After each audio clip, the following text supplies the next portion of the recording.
Hi friends, ఈరోజు మృగశిర కదా. మృగశిర రోజు చేపలు వండుకుంటే మంచిది అని అంటారు కదా. సో మేము చేపలు అయితే తెచ్చుకున్నాము. ఈసారి ఈ ఇయర్ మా లక్ ఏంటంటే మా అమ్మమ్మ మా ఇంటి దగ్గరే ఉండే, మా అమ్మమ్మ తాత వాళ్ళు. సో మా అమ్మమ్మ వండుతుందని చెప్పి ఇంకా తెచ్చుకున్నాము. ఎప్పుడు మేము చేపలు తినాలి అని అంటే మా అమ్మమ్మ వాళ్ళ ఇంటికి వెళ్ళినప్పుడే తినాలి. ఎందుకంటే ఇక్కడ మా మమ్మీ ఆ స్మెల్ నచ్చదు మా మమ్మీకి అని చెప్పి ఉండదు. మాకైతే ఫిష్ కర్రీ చాలా ఇష్టం, కానీ మా మమ్మీ వండదని చెప్పి అమ్మమ్మ వాళ్ళ ఇంటికి వెళ్ళినప్పుడే తింటుండే.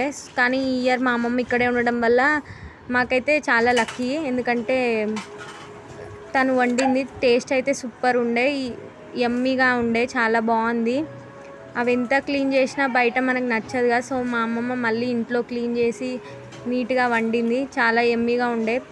ఆ చేపలలో ఏదో శన అంటారు కదా, సో అదైతే మేము బాయిల్ చేసి ఫ్రై చేసుకున్నాము. అది ఫ్రై కూడా చాలా బాగుండే, టేస్టీగా ఉండే. అమ్మమ్మ చేసిన వంటలు ఎవరికైనా టేస్టీగానే అనిపిస్తాయి కదా. మీకు ఎలా అనిపిస్తుందో చెప్పండి. అండ్ ఈరోజు ఎందుకు చేపలు వండుకోవాలో మాకైతే తెలీదు. మీకేమైనా తెలిస్తే కామెంట్ చేయండి. మీరు తిన్నారా లేదా చెప్పండి.